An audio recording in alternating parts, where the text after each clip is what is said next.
Hallo liebe Modellbahnerinnen und Modellbahner, mein Name ist Daniel, ich bin von spurendteile.de und wir machen heute ein kleines Spur-N für Anfänger Video und zwar zum Thema Motorreinigung. Ich weiß, es gibt schon ein Video zum Thema Motorreinigung, das ist aber jetzt 2 Jahre alt und es ist ehrlich gesagt auch wahnsinnig langatmig. Deswegen habe ich gedacht, mache ich mal eine kurze, kompakte Version. Es gibt jede Menge unterschiedliche Typen von Motoren. Die sehen alle unterschiedlich aus. Im Prinzip kann man aber 90% der Motoren auf 2 Kategorien zusammenstauchen. Das sind einmal die mit eingesteckten Motorkohlen und dann gibt es einmal die mit hängenden Motorkohlen. Das mit den hängenden Motorkohlen, das wird schon länger nicht mehr praktiziert, aber viele ältere Modelle, vor allem von Arnold und Trix, haben eben dieses Prinzip.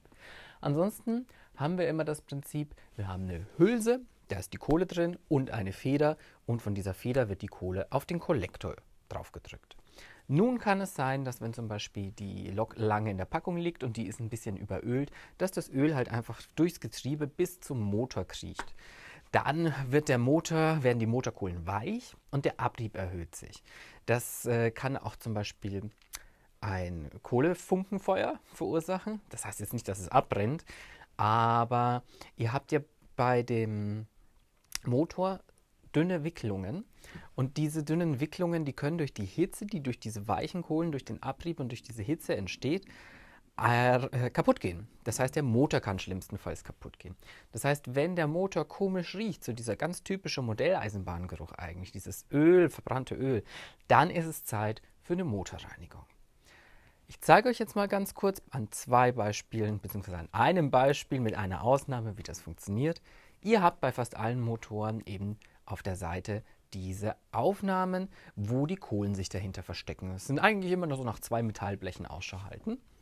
Da müsst ihr dann einfach das Blech entfernen und die Kohle rausziehen und da aufpassen, dass euch die Feder einfach nicht wegspringt. Weil wenn die weg ist, dann ist die wahrscheinlich weg.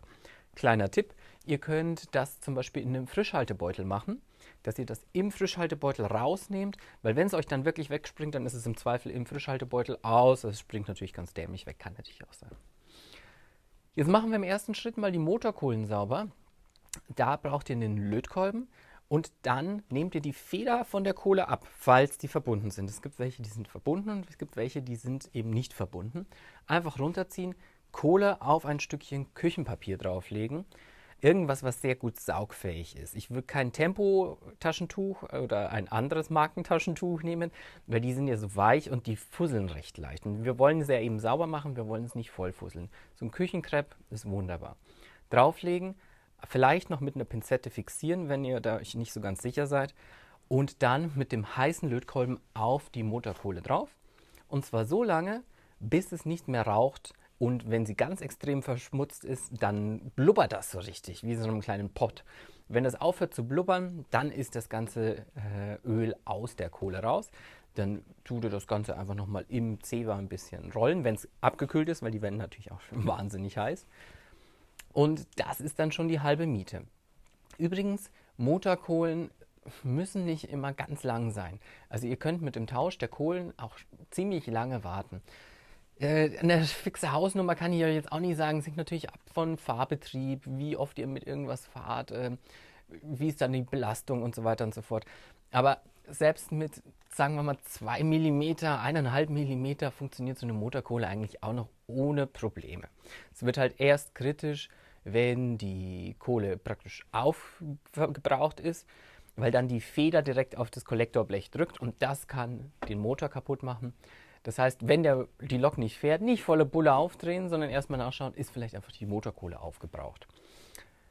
Gut, dann war das jetzt die halbe Miete. Die Kohlen sind wieder sauber. Wir müssen als nächstes den Motor an sich noch reinigen. Da gibt es jetzt eben 2 Methoden. Die eine schließt die andere nicht aus. Zum einen könnte man eben sagen, ihr legt das Ganze ins Ultraschallbad. Das hat den Vorteil, dass sich der ganze Schmutz auch mal löst. Ich würde das aber im ersten Schritt mit zum Beispiel SR24, das ist jetzt das, wo ich es immer benutze, machen.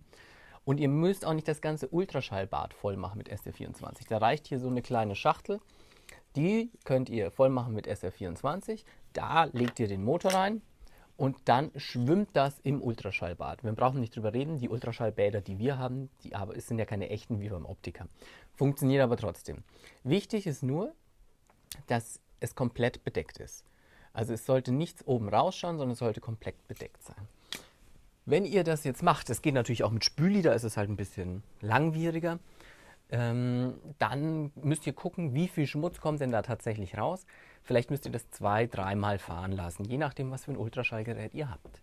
Danach auf jeden Fall nochmal mit Wasser, also wenn ihr eine Lösung benutzt habt oder auch Spülmittel, mit Wasser einmal fahren lassen. Und dann ist ganz wichtig, sofort trocknen.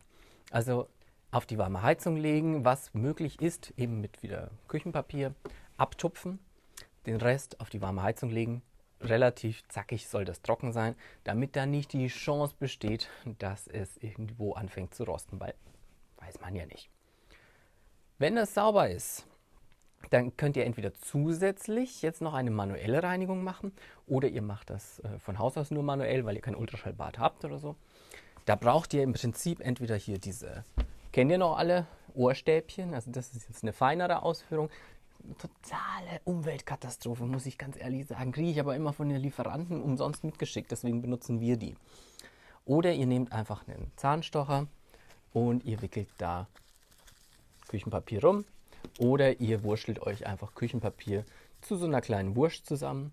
Und dann geht ihr in jede Öffnung, die jetzt durch die Motorkohlen frei geworden sind, rein und schubbert das praktisch aus. Also nicht nur da, wo die Motorkohlen drin waren, sondern auch von oben und unten, wo man die Kollektoren sieht.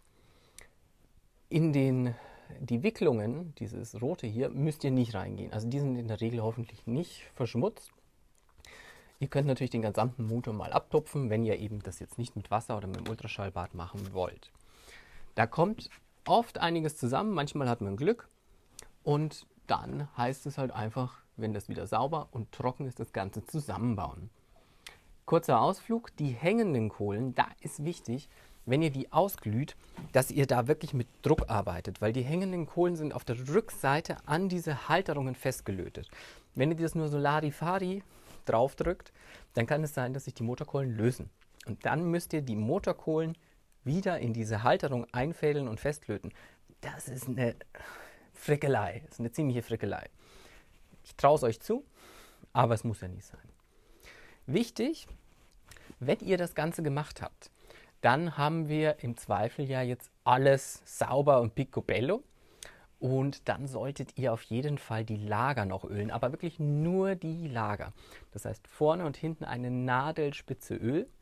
Ich habe es jetzt hier zu viel gemacht, damit man einfach sieht, wo ich meine, dass man das hintun soll. Das, was zu viel ist, tupfe ich mir gleich wieder ab. Und dann lasst ihr das ein bisschen einlaufen, weil sonst quietscht der Motor ganz grauslig. Und ja, jeder weiß, wenn man was nicht ölt und das ist immer in Bewegung, das ist wahrscheinlich auch nicht so gut für das Teil. Und dann habt ihr euren Motor schon gereinigt. Und das ist auch ganz genau die Geschichte, wie wir die Motoren hier so reinigen. Nur 2-3 kleine Anmerkungen. Es gibt neben den hängenden Kohlen und den eingefederten Kohlen noch ganz alte Arno-Motoren. Da habt ihr so riesige Blöcke drin. Die müsst ihr im Prinzip genauso behandeln wie die mit den Federn. Dann gibt es die kleinen Arnold-Motoren, zum Beispiel in der Köf oder im Schweineschnäuzchen. Das ist eklig, weil das alles eben sehr mini ist und das springt total leicht weg. Und dann gibt es sowas wie die Glockenankermotoren, die solltet ihr in der Regel gar nicht aufbekommen. Also da ist nichts zum Reinigen drin, muss man einfach sagen. Es gibt auch noch die wartungsfreien Motoren, zum Beispiel von Fleischmann, die keine Glockenankermotoren sind. Da kommt man als Laie einfach nicht dran. Es gibt aber Möglichkeiten und Wege, das bleibt aber dann euch überlassen, ob ihr euch das antun möchtet. Da gibt es im Internet auch gute Anleitungen.